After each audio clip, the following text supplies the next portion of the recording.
Good morning, everybody. I'm Zach Blanchard, and this is Political Brew. Joining us this morning, Republican political strategist Garrett Mason and Democratic political strategist McCollister, who's joining us from the Democratic National Convention in Chicago. Good morning, gentlemen. Good morning. Good morning. And we will start in Chicago, where the DNC wrapped up this week with Vice President Kamala Harris formally accepting the Democratic nomination. Harris making history as the first woman of color to accept a major party's nomination for president. Trump is an unserious man, but the consequences of putting Donald Trump back in the White House are extremely serious. Just imagine Donald Trump with no guardrails. Now, we will take a deeper dive in the next hour, but I want to start with the issues. BJ, aside from the speeches and the performances, what issue do you think really took center stage this week? Well, we heard a lot about reproductive rights and reproductive freedom this week. We also heard a lot about the importance of protecting democracy and how these values of freedom, whether that's reproductive freedom or freedom to marry the person you love, those are true American values, and that was on center stage at the DNC this week. Garrett? I mean, I think for Republicans, what they learned was that it was really about, the policy positions of a person who has not received one vote in a Democratic primary, and they also haven't received yet. They haven't even really rolled out any policy positions yet. So it's hard to say what we've actually learned. I mean, I know for me personally, I learned that I remembered all of the words to Turn Down for What by Lil Jon. I also learned that a British pop star named Charlie XCX has declared that Kamala has what every candidate really needs to have, and that is that she is brat. Not a brat, but brat. So I don't know that we learned very much. I think the policy positions on the Harris for President website are still blank.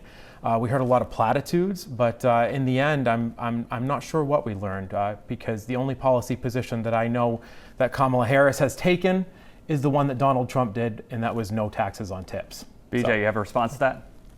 Well, it sounds like Garrett just gave a lot of good reasons to support the vice president. But in all seriousness, I just watched a full week of positions that the campaign has. And what we know is the case is that the vice president is going to fight for American freedoms. And that was on center stage the entire week. All right, back here in Maine, Cornell West will be on the ballot as an independent come November. The decision by the Secretary of State comes after a hearing was held last week to review two challenges to West's nomination. Secretary Bellows found some of the signatures gathered for West to be on the ballot were gathered fraudulently. However, she concluded there were still enough valid signatures for him to qualify. Garrett, are these challenges really going to become more common? Probably. I think this is the party of democracy trying to save democracy by telling us who we're going to vote for. These challenges weren't brought by everyday normal citizens. These were Democrat Party activists, one of which who ran as recently as 2018 against Amy Arata, who's the current Republican House Minority Leader. This is the Democrats trying to tell us who we can and cannot vote for. It looks like Cornell West will be on the ballot, but even at the DNC, Jill Stein and Cornell West held a press conference outside the DNC saying, please stop challenging us in every state. It's the traditional tactic of lawfare. It's bankrupt them so they can't run an election. BJ, the other obvious element here be that Cornell West isn't a big name. Yeah, what I would really also point to is the fact that in some states, Cornell West was thrown off the ballot, and that's because there was fraud in the signature collection process. People were told they were signing something that did not represent what they were actually signing on the petition, and Republican activists were responsible for many of the signatures that were collected. So, I think it's very important to note that if there is an argument about partisanship and leveraging third-party candidates, it's the Republicans, not the Democrats, who are trying to cause issues here. All right, and finally, the commission investigating the Lewiston mass shootings released its final report. The 7-person panel held 16 public meetings, which started back in November. The report is 215 pages long and addresses the shooter's mental health and the response from law enforcement. The big takeaway: police and the Army could have prevented the tragedy. The commission unanimously finds that there were several opportunities that, if taken, might have changed the course of these tragic events. And there were no formal action steps taken by the commission, BJ, meaning it will be largely up to lawmakers. What do you see taking top priority? Yeah, I mean, honestly, it is disappointing that there were not formal policy positions or recommendations, although from the outset it was made clear that that was not the directive of the commission. But what we did learn from the report is that there needs to be more options to keep weapons out of the hands of dangerous people. And so I think lawmakers are going to have to relook at approaching a red flag, true extreme risk protection order law, so that we have more tools in the arsenal to make sure that we can keep our families and loved ones safe. And Garrett, are feelings around this report and gun legislation going to factor into the election at all? Yeah, I mean, I think so, and I would just say that I would agree with BJ. First off, like that, it's disappointing that there wasn't any recommendations, but as he said, I mean, that wasn't really what they were tasked to do. I think that's really the legislature's prerogative to go forward and really do what they need to do and make some of these changes in the law. So, I mean, it's a first step. Unfortunately, these things take a lot of time, and I think we're going to see what the legislature does when they come back. All right, Garrett Mason, BJ McCollister, thanks so much. We're going to take a quick break. The Weekend Morning Report is back right after this.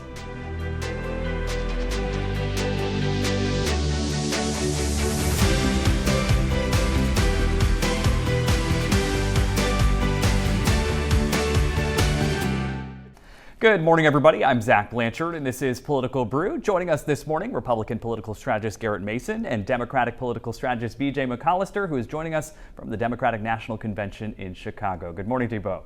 Good morning. Morning. Right off the top, Maine had quite the showing at the DNC. And as Maine goes, so will go the nation. Delegates there backing the historic nomination of Vice President Kamala Harris. It was a week filled with big-name speeches and performances, culminating in Harris accepting the nomination Thursday night. BJ, you were in the room. There's been a lot of talk about this new momentum for Democrats. Did you feel that? Yeah, one word, electric. And let me be clear, I'm a Boston Red Sox fan. I spend a lot of time at Fenway. I've been to extra inning games. I have never been in a room with so much excitement. People are fired up without question. And Garrett, the big question though is, can that momentum last?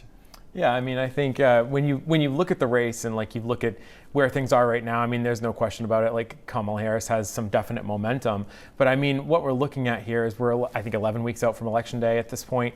There's a lot of time to go, and I mean, if you look at just a month ago, Joe Biden was the nominee, Kamala Harris was the VP nominee, and Donald Trump had just had a bullet whiz past his head. So I mean, a lot of things can change over the course of a month.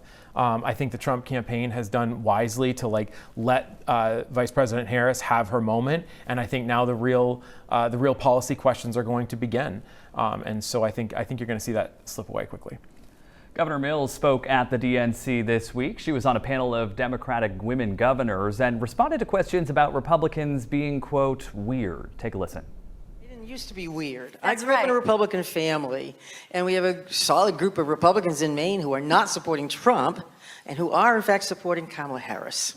Because they know that the traditional Republican Party is not about Trump and never was. And he's like purged anybody who was sort of free thinking and a traditional conservative Republican. They don't have a place to go anymore. So they're not all weird, but Yeah. the Trump Yeah. MAGA Republicans, he's weird. Yeah. Reaction to this, Garrett?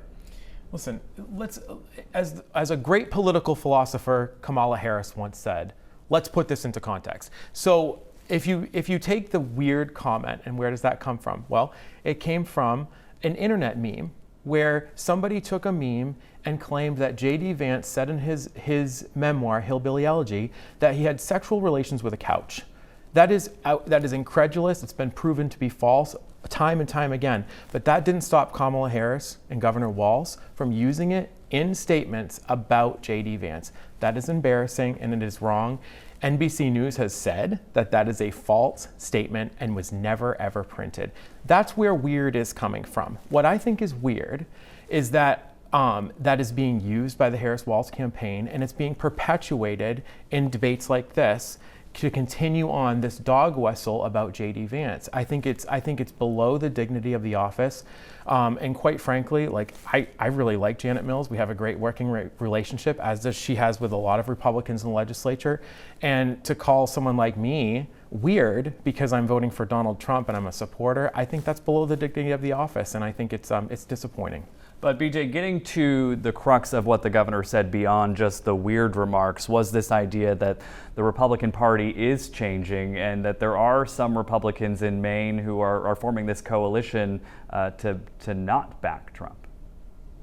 Yeah, that's right. I mean, the Republicans for Harris coalition is incredibly robust here in Maine, and across the country. But what I would say most of all is it's not just the number of Republicans, it's the profile of Republicans. We've got a former Republican member of Congress. We've got a former executive director of the Republican Party. We've got former chairs of the Republican Party. And it's because they see that the Trump style of republicanism is not their Republican Party, and they see a path forward with Kamala Harris and Coach Walz.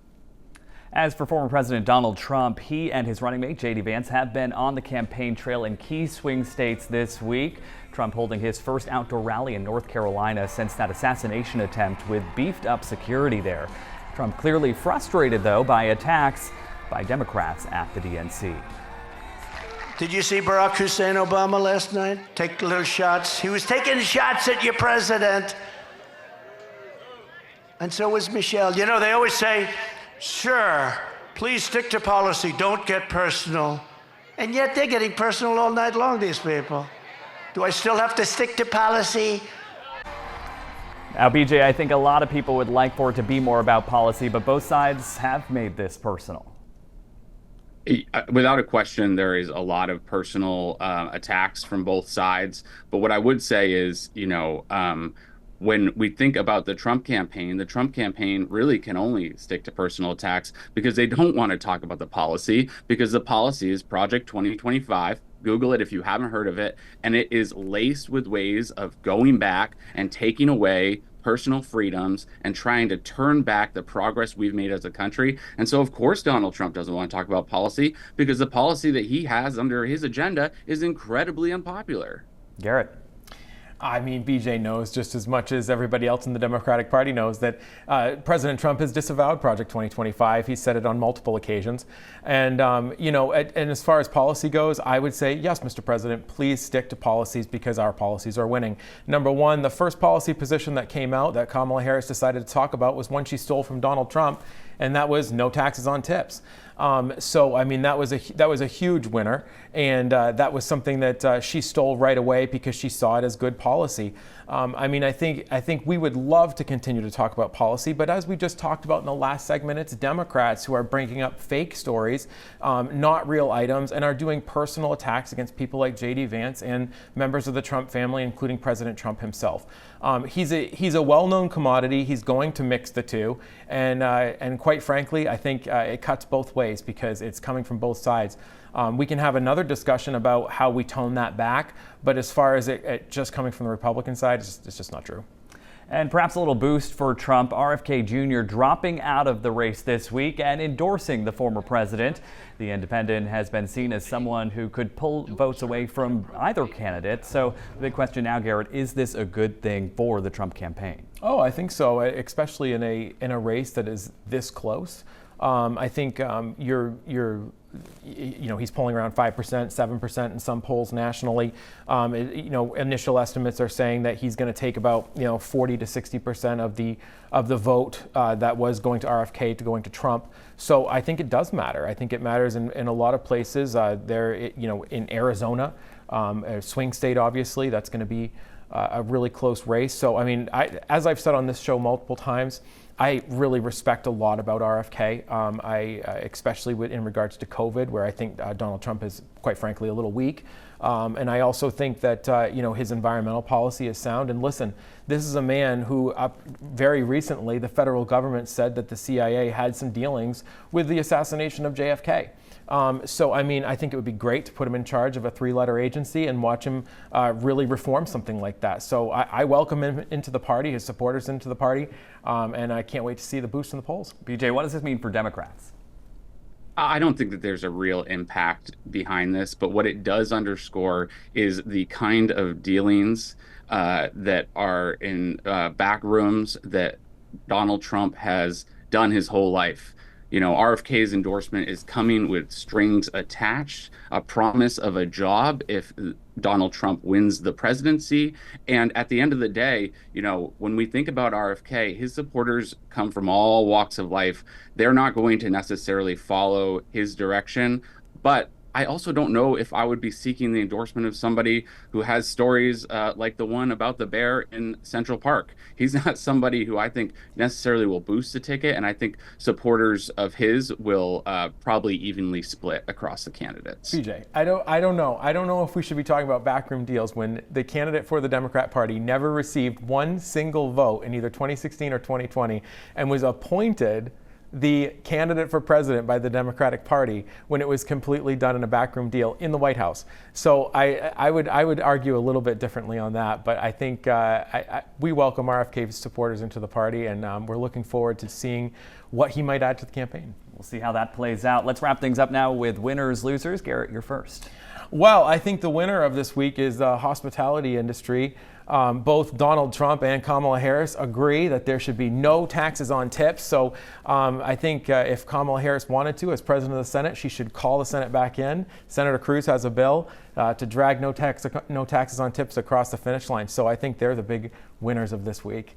As far as my loser of the week goes, I think I would have to say the Democratic Party. The ride is over. The free media is over. And it's time to get to real campaign season, and I think that's not going to be good for them. BJ, and I hope you mentioned Beyonce here. Well, the winner of the week is definitely the Democratic Party and the vice president. You know, this convention was electric, as I said earlier. People were motivated. People are excited to get out there and talk to voters, and this momentum is continuing to grow. The loser of the week, as you mentioned, Zach, I think many convention goers were hoping for a surprise appearance by Beyonce, maybe Taylor Swift. And while that didn't happen, people had a lot to celebrate this week with great speakers and a historic acceptance of a nomination from the vice president. All right, BJ McCollister in Chicago and Garrett Mason, thank you both for being here. That's going to do it for this week's Political Brew. The Weekend Morning Report is back right after this.